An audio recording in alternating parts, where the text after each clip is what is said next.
I wouldn't be doing true justice to Barbara's memory if I didn't challenge the picture that's emerging this afternoon of her as a kind and caring person. As recently as 1967, there are reports of some very unattractive behavior toward her younger brother. There was some name-calling, there was some shoving and pushing, maybe a little unfair distribution of household chores. There was a variety of unpleasantness. But when Barbara left for college in far-off downstate Illinois, I began to see her in a new light. She suddenly became capable, confident, independent. We were suddenly unconcerned with all the things we'd been arguing about for 10 years. And after our daughters, Emily and Cassandra, were born, after time I came to understand and agree with what Barbara must have felt before she left for college, that most high school boys are ill-mannered pond scum. And that is unfortunately a condition which persists through college and beyond in some tragic cases.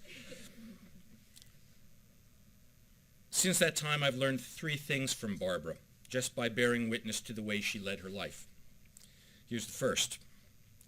Shortly after finishing college in the early 1970s, Barbara moved into Manhattan. The city had a terrible reputation at the time, and I associated New York with crime, filth, claustrophobia, sensory overload, and almost complete alienation from nature. I couldn't fathom how Barbara would stand living in Manhattan. As you all know, she found a way and made a wonderful life for herself as a true New Yorker. The list of New York museums, charities, organizations, activities she joined is truly staggering. The collection of books on New York that you'll see this afternoon in the reception is just a part of her library on the subject. Barbara's sense of adventure literally took her to the ends of the earth. On boats, as Stewart described so eloquently, and planes and trains, but rarely in automobiles, because she was a very nervous driver and much worse as a passenger. I urge you to scan her books on travel, ocean liners, history, art and architecture, to sample how far her world extended. There would have been many, many more books at the reception, but we decided we should leave some space for food, drink, tables, and chairs. So what's the first thing I learned from Barbara? The example Barbara set taught me this.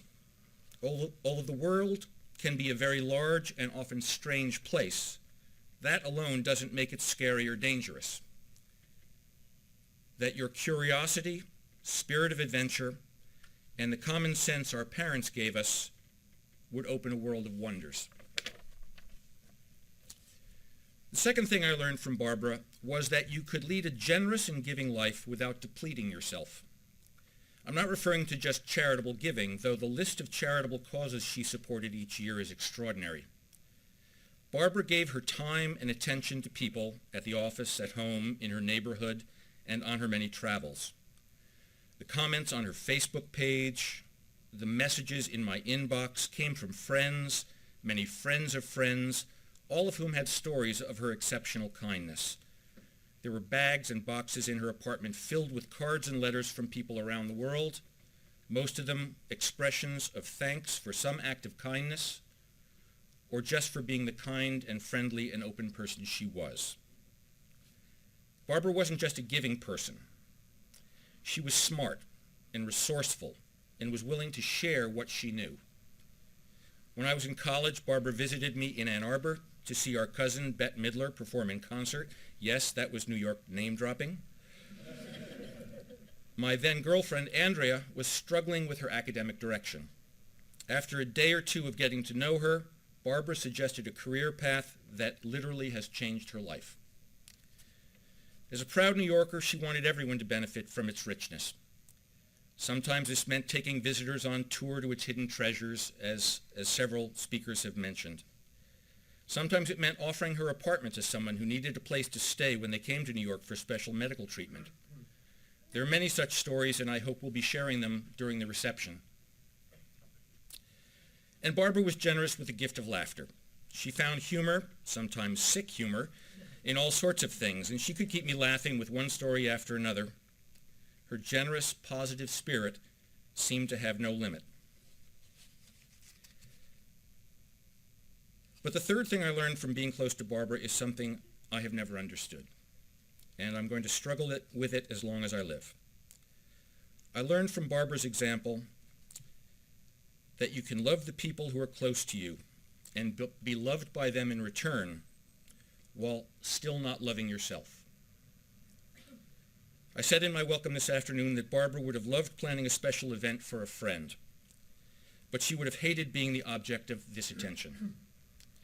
Barbara was very uncomfortable, sometimes even annoyed, when someone paid her a compliment or thanked her for a kindness or gave her a gift. She would say, "It was nothing. You shouldn't have. Really, you shouldn't have."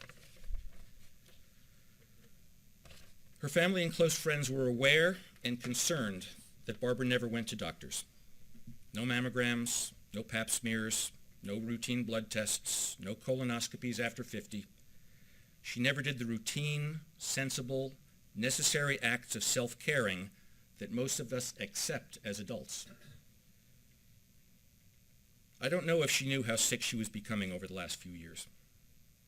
The signs of her illness might not have appeared until very recently. She might have dismissed them as minor ailments, not warnings of something more serious. Or she might have known what was happening to her and accepted it, unwilling to alter her routines of living until she became unable to continue. She might have been unwilling to accept the caring and love and concern that we all would have shown her. I don't know if the spirits who have left this world can go on living from it as spectators, as non-participants in our world. If they can, I hope that Barbara will learn something from us today. We'll speak today about what a fine person Barbara was and the exemplary life she led. She won't be here to argue with us for change, and she won't be able to reject our praise. I hope she hears us, and I hope she feels joy and contentment. And when we send her thanks for all the kindness and caring she showed us, I hope she'll simply smile and say, "Thanks, it was my pleasure."